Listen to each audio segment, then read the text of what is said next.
Hi, everyone, and welcome to Story Stalking, Episode 8, Season 1, a spin-off of Dead to Rights, the video podcast for the crime genre industry. I'm delighted to bring you a fun, light-hearted crime story today by Catherine Dunphy, and this one is called Winona and the CHUM Chart, and it's from In the Key of 13 by the Mesdames of Mayhem, and it's Carrick Publishing, 2019. And if you're not familiar with Catherine Dunphy's work, look for her in all of the Mesdames of Mayhem's anthologies because she really does have a fun, light touch, and she's a terrific writer. Again, that's Catherine Dunphy, and the story title is Winona and the CHUM Chart. So join me. Winona and the CHUM Chart by Catherine Dunphy. Tuesday morning was brisk. The kind of weather that telegraphed winter was coming, damn it. But Winona didn't mind as she swept aside some leaves on the park path behind Millertown Library. She loved Tuesdays, her day to open up the old building located in the treed dip near Main Street. She loved its early morning serenity and silence. And that's why she always paused when she entered the library's back door before flicking on the series of switches that illuminated her workplace in a magical flash.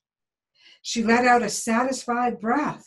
She twirled on her toes, arms outstretched. This was all hers. She had 90 minutes alone, until 8:15 when her boss arrived. She hustled into the staff room, tossing her shaggy cape over her office chair. In the 70s, another plus-size woman had cherished that alpaca cape. Winona believed its somewhat mangled state made it all the more worthy of her own size 18 love. With a practiced swoop, she gathered her colleagues' used coffee mugs and lunch dishes, dropped them into the antiquated, extremely noisy dishwasher, and turned it on. The racket was, as expected, excruciating. Wincing, Winona wiped the counter and filled and set the coffee machine to start 10 minutes before the others were due to arrive. They'd be happy to have coffee freshly brewed for a change. Usually she'd bash the button right away for her own morning hit, but for some reason she had gone off coffee. Whatever, it was time for her favorite part of Tuesday. She hurried out to the main area of the library and hauled the book return bin inside the windowless front doors back to the staff room, kicking its door shut behind her. She emptied the contents onto a long table and sat down. Here be treasures. Winona almost rubbed her hands in glee. She still had more than an hour to go through the bin's contents and remove all the pressed flowers, bobby pins, $20 bills, yes, it had happened to her, love letters and gas bills with which people marked their places in books. The library never threw anything out. Well, maybe the bobby pins. Winona had seen women weeping over reclaimed mementos they'd thought gone forever, and agitated men breathing more easily when that white envelope containing a large check was handed back to them. What people leave in library books never ceased to astound and sometimes disgust her, like finding a condom and that desiccated pizza slice. She eagerly fanned the pages of the book at the top of the pile, then another and another, just bus transfers today. She ignored the dishwasher's squeals and shrieks as she worked steadily, flipping open the cases of the CD and DVD discs to ensure they hadn't been returned empty, and checking the children's picture books for torn pages. She kept Scotch tape handy for that. Hang on. Winona picked up her library's only copy of The Library Book. In fact, Susan Orlean's latest bestseller was the library's newest acquisition, dropped into circulation just the day before. People were clamoring for it, and here it was, back already. It was 336 pages. Someone read it that fast? Winona picked up the book and automatically fanned it. Its binding cracked. The book hadn't been opened. It hadn't been read. But there was something in it. She turned the book pages down and shook. A piece of yellowed paper fluttered onto the table. Winona picked it up gingerly. It was an odd shape, almost but not quite square. It said CHUM 30 in a weird, puffy lowercase typeface she recognized from the posters of 60s psychedelic concerts. It was a CHUM Chart for the week ending September 14th, 1974. Winona swooned. This was retro gold, the real thing from a time when one of Toronto's, hell, Canada's biggest and brashest top 40 hit-playing radio stations gave them away every week. She knew that most CHUM Charts were small and folded, the kind you stuffed in the big back pocket of your jeans and opened up to read. This one was different. One page, front and back. Interesting, she thought. Likely a short-lived experiment before they reverted to the tried and true pocket-sized version. Bet there weren't many of these around. There were streaks on it, and she had to look closely to see that I Shot the Sheriff by Eric Clapton was at the top for the second week in a row, beating out songs by Elton John, Paul Anka, Donnie and Marie Osmond. Winona shook her head in disgust. But also, guess who? And yes, ABBA. Wow, this was so cool. There was no way she was adding this to their lost and found file. And the chart really was a mess. The brownish-red streaks almost obliterated the top album listings. She removed her turquoise cat's eyeglasses for a quick clean before holding the paper up to the light so she could make out the famous names. Endless Summer by the Beach Boys. Band on the Run. That would be McCartney. She peered closer. Who or what was Gold Earring? A door slammed. Winona dropped the paper, which fell to the floor. She knew she hadn't unlocked the front door yet. Then the door to the staff room swung open so forcefully it hit the wall. It was her boss. Roseanne Mills was usually elegant and pulled together, but this morning her hair was falling out of a messy ponytail, and she'd thrown a ratty black cardigan over workout clothes. There was a man close behind her. This will disrupt our entire week. People count on the library being open. Winona had never heard Ms. Mills sound as upset. And I don't appreciate your people putting that yellow tape all over the place. A look of annoyance flashed across the man's face, then vanished. Well, it is a crime scene, he replied. Winona rocked back in her chair. What the? She gasped. What happened? A woman died on your doorstep, came the laconic reply. Jogger found her, beaten to death. He sat down opposite Winona and shoved a business card across the table. It said he was a detective named Hendricks. His calculating eyes said he meant business. What time did you get here this morning? Winona glanced over at her boss, who was leaning against the wall looking very worried. Winona gets in around 7 o'clock on Tuesdays, she said. By the back door, right? Winona nodded, unable to speak. You didn't go round to the front? See anything unusual? I don't know, maybe like a dead body? The detective didn't look like he was joking. I got here before 7, she finally managed to squeak, but I didn't open the front door or anything. I've been inside, right here, working. The cop raised an eyebrow. Lady, you've already had 2 police officers and an ambulance at your front door this morning, but you didn't hear anything? For goodness sakes, Ms. Mills strode to the dishwasher and shut it off mid-groan. How could she hear anything over that? Winona came to life. You mean someone was killed when I was here?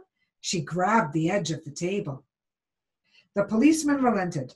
A woman, late 30s, maybe early 40s. We think the time of death might have been earlier this morning. Much earlier. And I didn't even know. Winona felt sick to her stomach. I think Winona needs to go home now, officer, Ms. Mills said, gesturing to the man to follow her into her office. She has your card. The man nodded at Winona and got up. I'll be in touch, he said. The door to Ms. Mills' office closed behind them with a click. Still, Winona didn't move, couldn't move. Finally, managing to get up from the table, she slowly retrieved her cape and bag, stumbled over the CHUM Chart.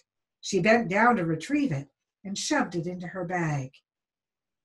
Jason was leaning on the kitchen counter, drinking coffee and deep into his computer when she walked into their kitchen. Knew you'd be back, he exclaimed. A woman found dead at the library's front door. Effing amazing. It's breaking news all over the net. He was so excited that his dark goatee was vibrating. Guess we get the day off. Winona threw her cape for the second time that morning. Jason was not the library's most dedicated employee. He didn't need to be. He was heir to the fortunes of the richest family in town. But he shouldn't be treating this like something on Netflix. Jason, for God's sake, the police say she was murdered. Winona dropped into the chair beside him. Jason stopped, clacking on his laptop, his lanky 6'6" frame suddenly taut. Murdered? It didn't say that on the news. His voice was a whisper. You okay? Winona took off her Princess Leia hairband and toyed with it before answering. Yeah, I guess. I didn't see her. It was outside at the front and I went in by the back, the way I always do. The detective said it probably happened way before I got into work. Jason wrapped an arm around her. Still, you might have been in danger. Winona smiled at him. I wasn't, ever. They sat silently until she suddenly had a thought. I think I might be able to find out who she was. How? Intrigued, Jason turned back to his laptop and fired up his search engine. Did you see something? Winona reached into her Peruvian woven shoulder bag and withdrew the yellowed brochure. I found this old CHUM Chart today in the returns. Groovy, Jason drawled as he picked it up. Maybe it's one of the more valuable ones. You can get $10, $20 for some of them. The ones that had coupons you tore out and mailed in are really rare. He stopped.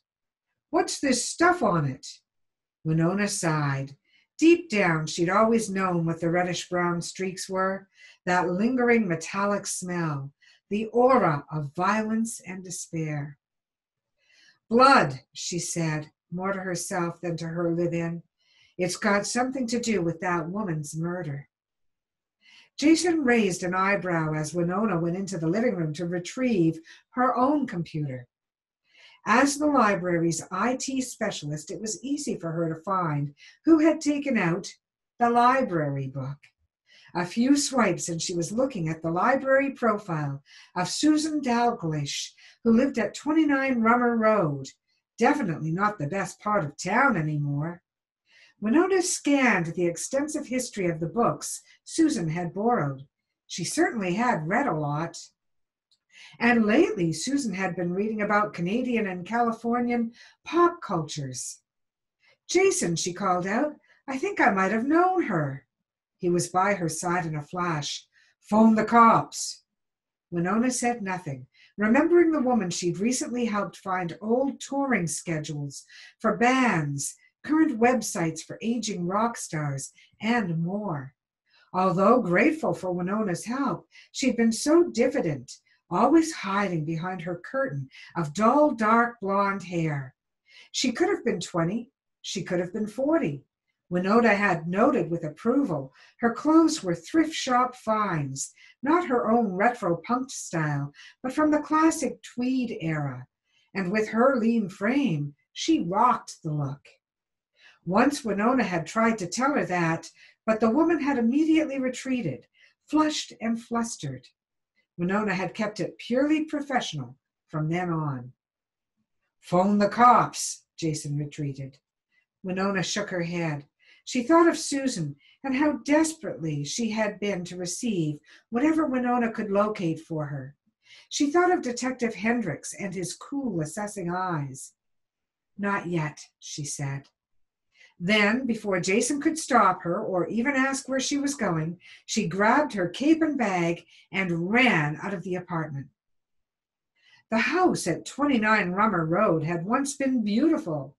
No, Winona thought, with its curved front window, ornate iron railings, stone stairs, and burnished oak door, it had been grand. Now it was tired and divided into flats. Small flats, Winona thought, looking at the double row of buzzers.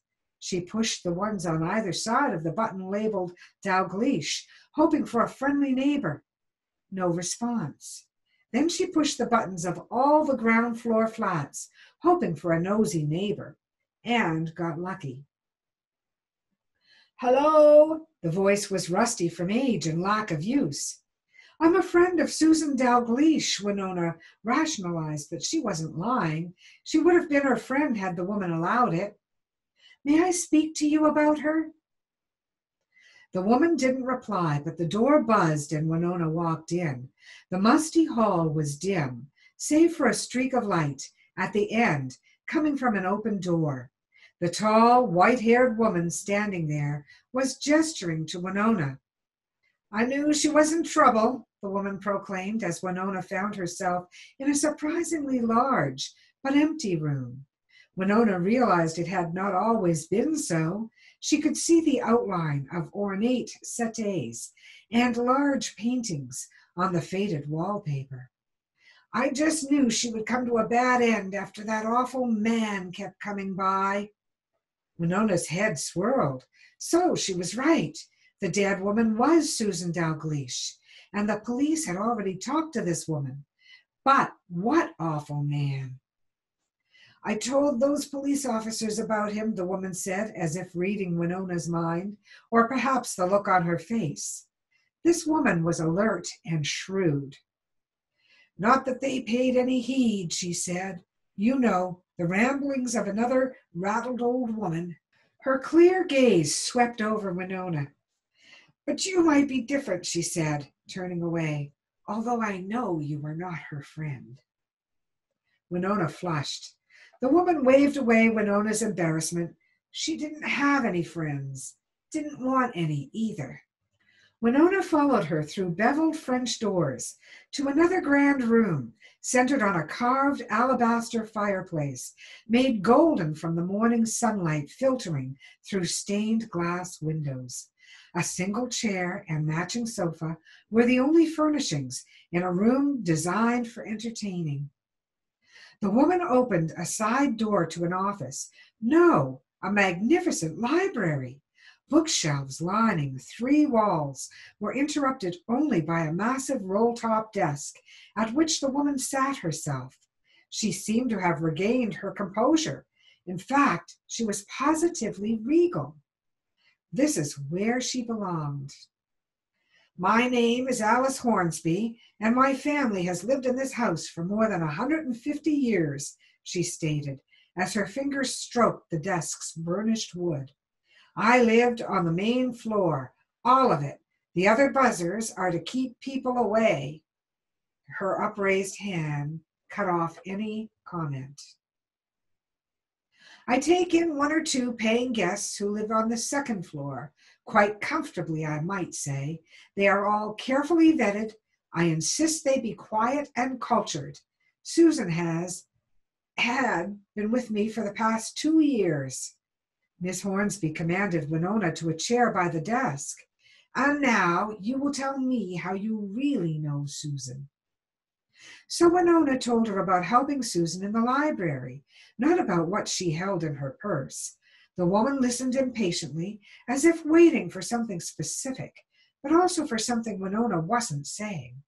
2 spots of color appeared on the woman's patrician cheeks. "There's something I think you should see," she announced. She unlocked the roll top and unveiled thick piles of plastic files. CHUM charts, hundreds of them. Winona gawked. It's a complete set, worth something, a good something. Alice Hornsby had noted Winona's reaction and seemed satisfied by it.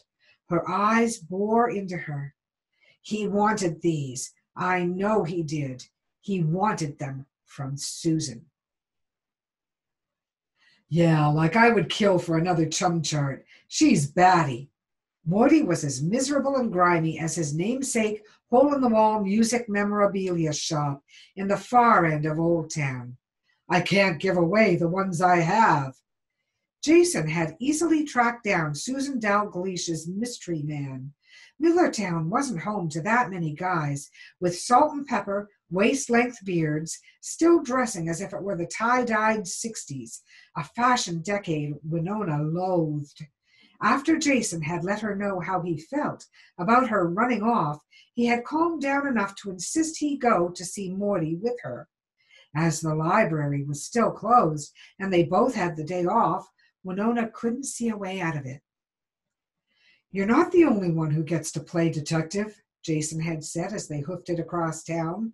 Winona had pulled a face, but now she was glad Jason was here because Morty wasn't looking her in the eye. Winona knew he was lying. She just didn't know what he was lying about. She decided to find out. Look, she said, laying aside an armload of old newspapers so she could sit. She almost regretted it when the chair swayed and tilted under her weight. She fought a wave of vertigo by keeping both feet on the floor for balance. Then she took out the stained CHUM chart from her purse. Morty recoiled. It's ruined. How could you? Let me see. He reached toward her. Not so fast. Jason put an arm between Winona and the grasping dealer. I happen to know that some of Canada's most famous people collect these charts. Mike Myers, Martin Short. Morty snorted. Been reading up online, have you? So what if I have? Jason countered. It's a gold mine of information. Speaking of gold, he gently took the chart from Winona.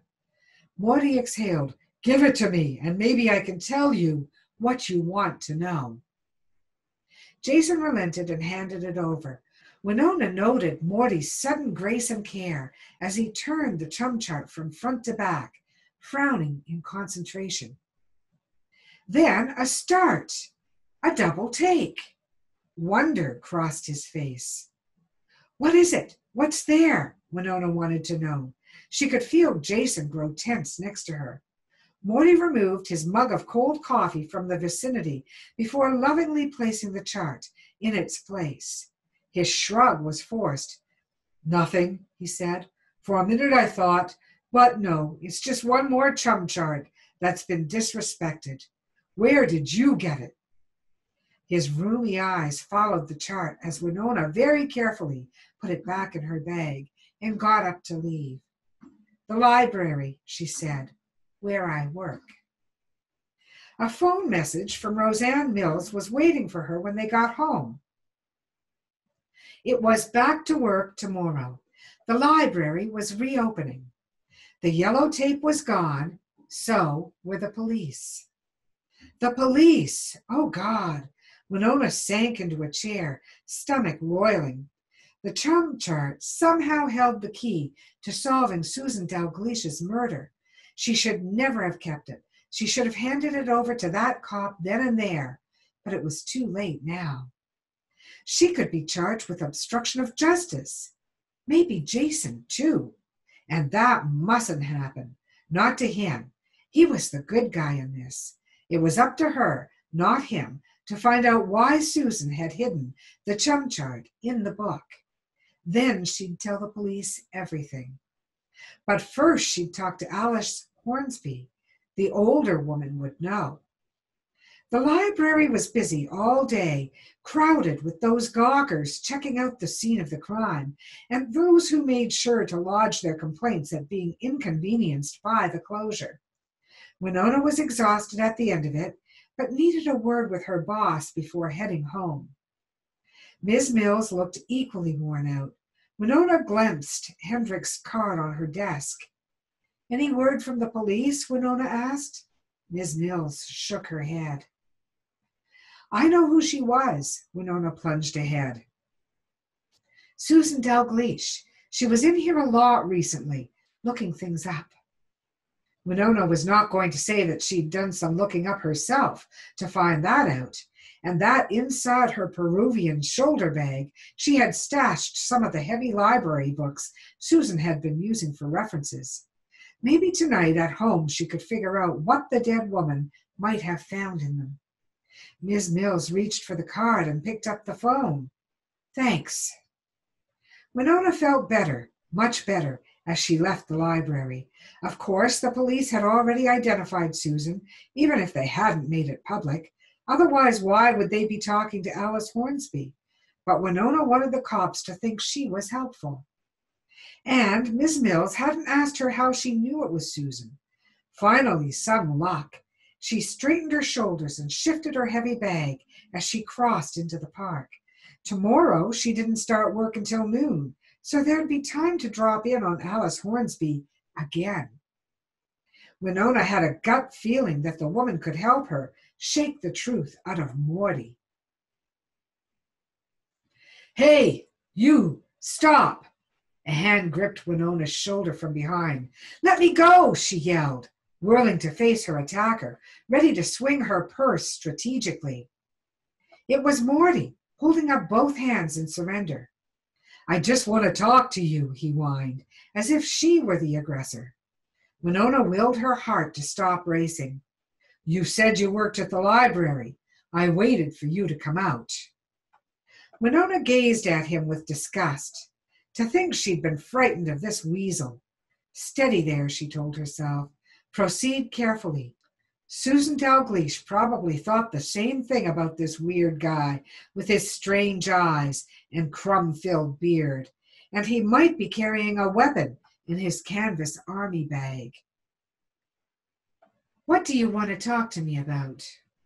He looked around him. Office workers were filling the street at the end of their workday.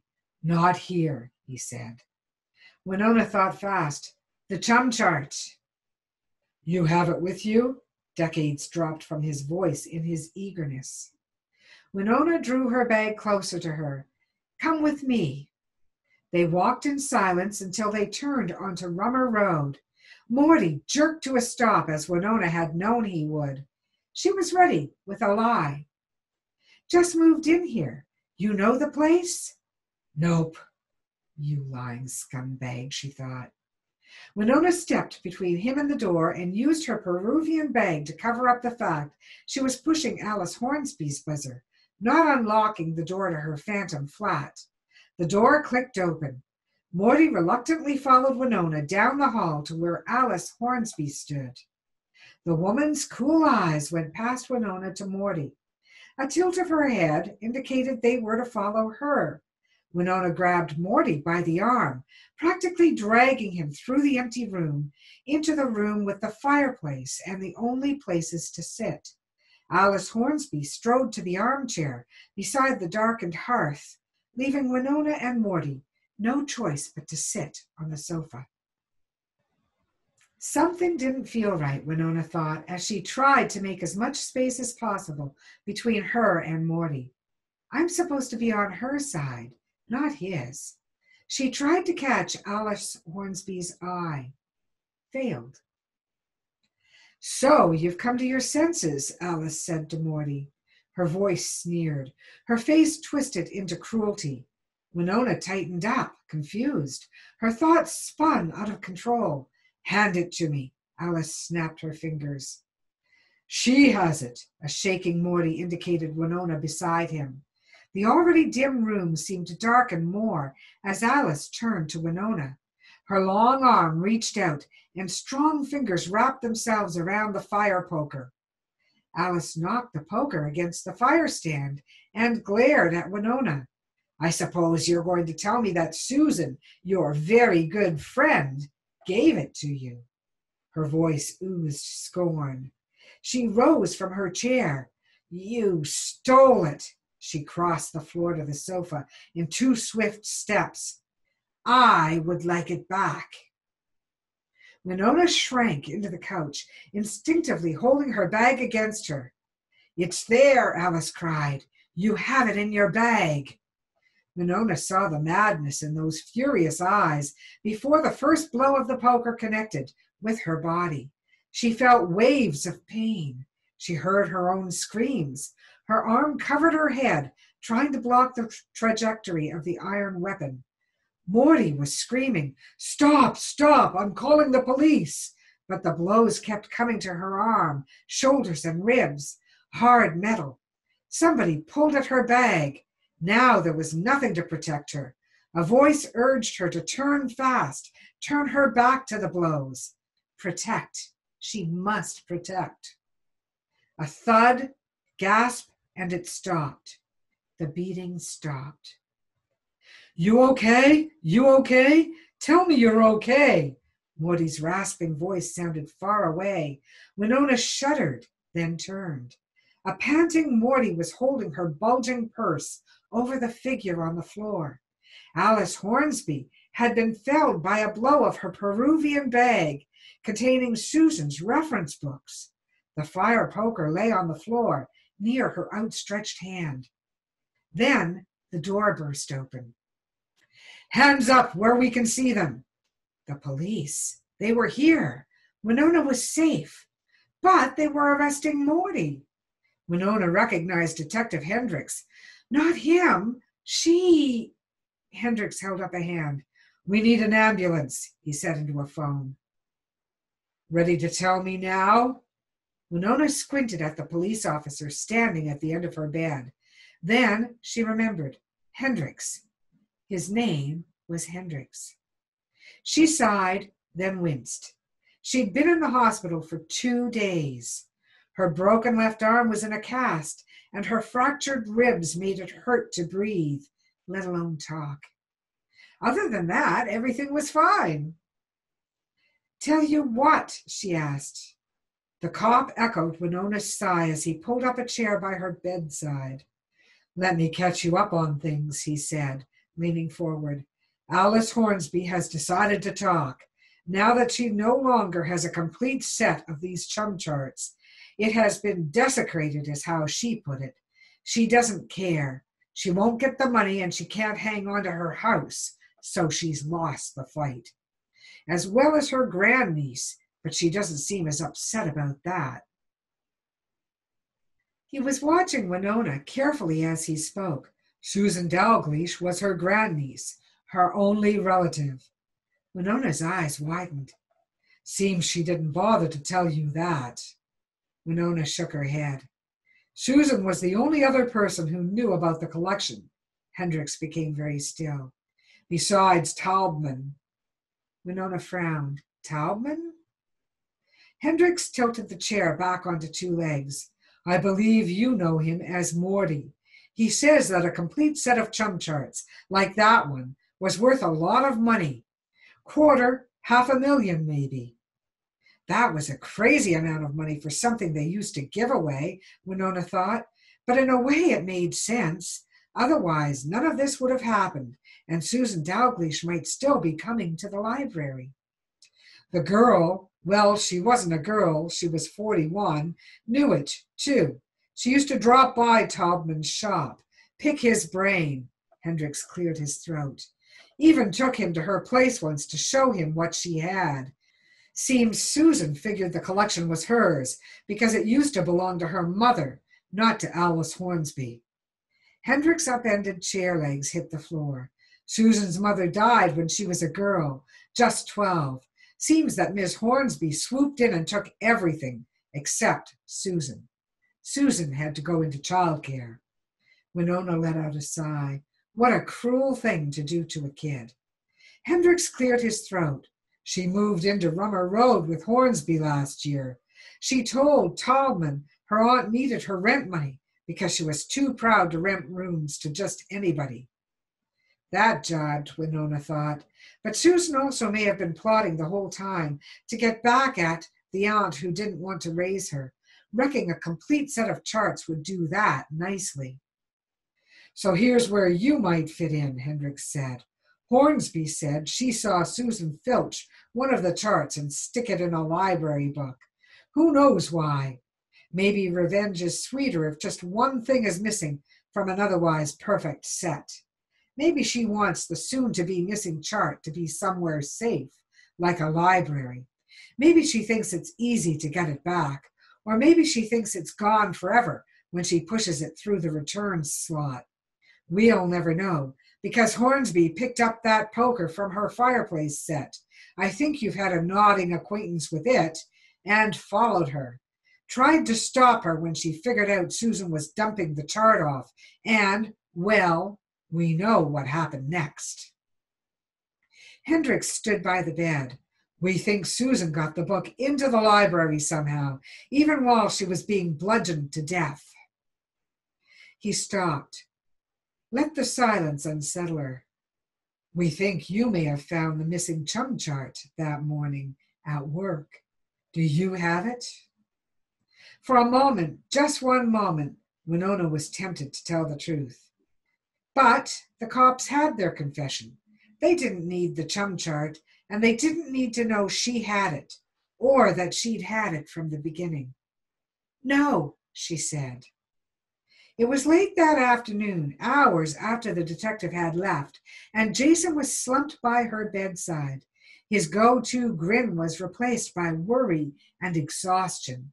Winona reached for him.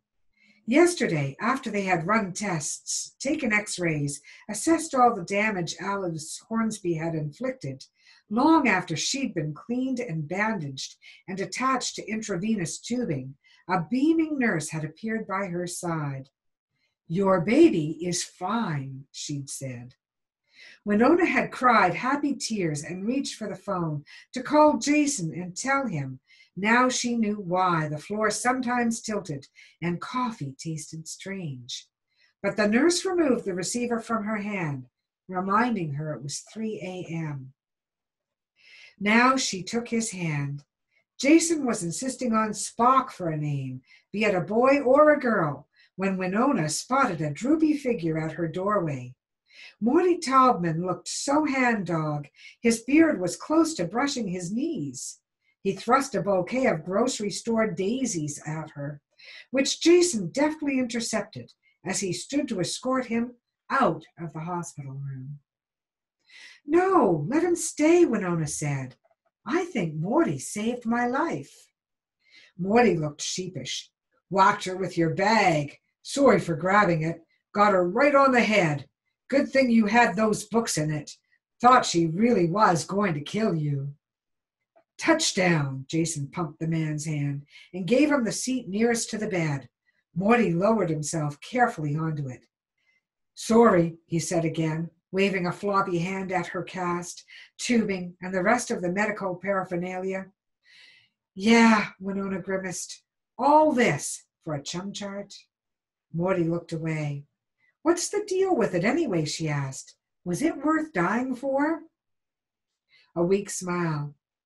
That's the $64,000 question, he said. Actually, I guess it's now more like a $250,000 question.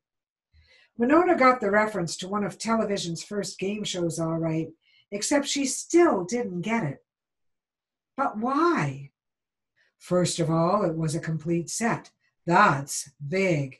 And that chart, the one with the streaks, the one that's missing, turns out it was pretty special too. Jason and Winona exchanged a look. Why? They both asked. Morty looked at his rapt audience.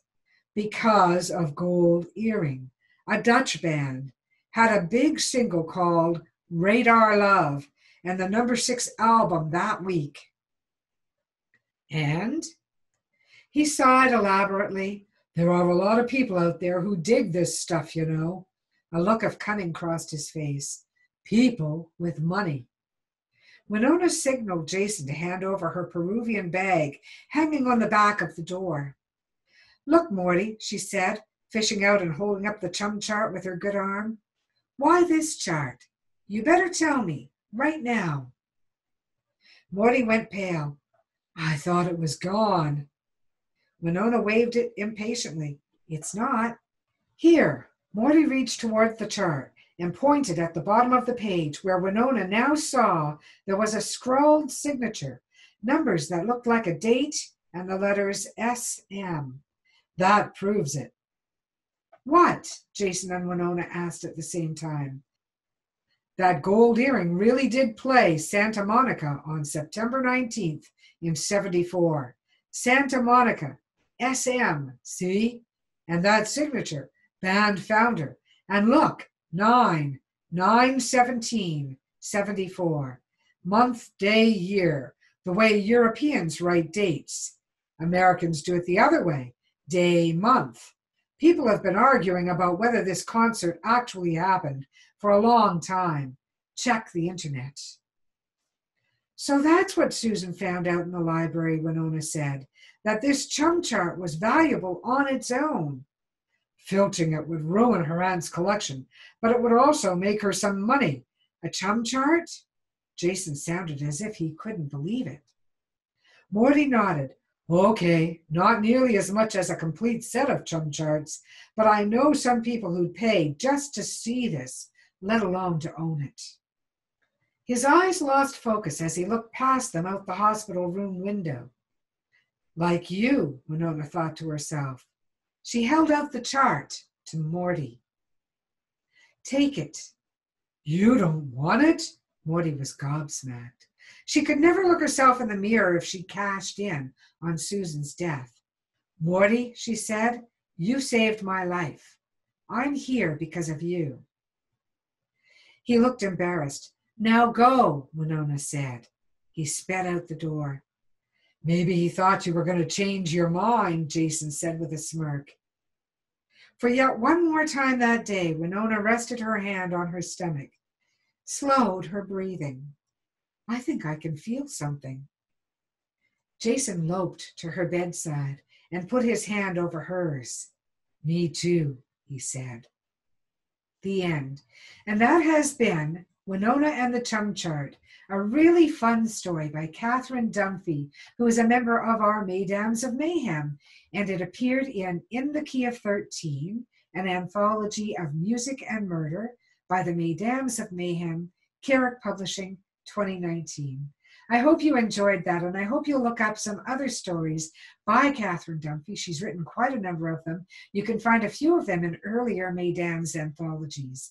And she's also the author of a true book on Morgenthaler, which you can look up online. And I'm sure you'll find it in Kathy's bio. And thank you very much for spending your day with us. We really appreciate your coming in to listen to another story on Story Stalking, a division of Dead to Rights.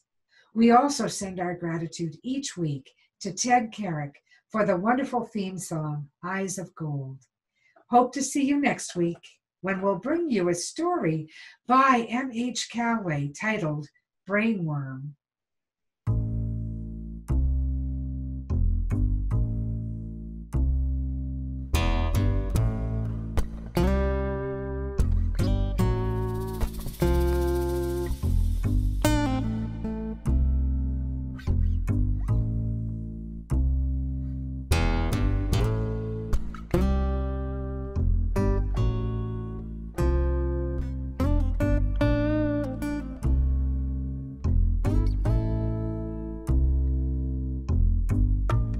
Dusty road, man alone.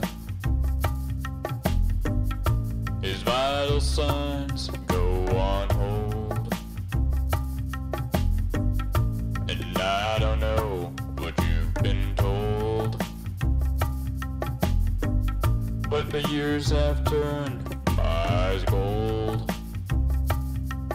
And I told you what you told me, we'd never be in the same boat for free. Yet it rides, let it ride.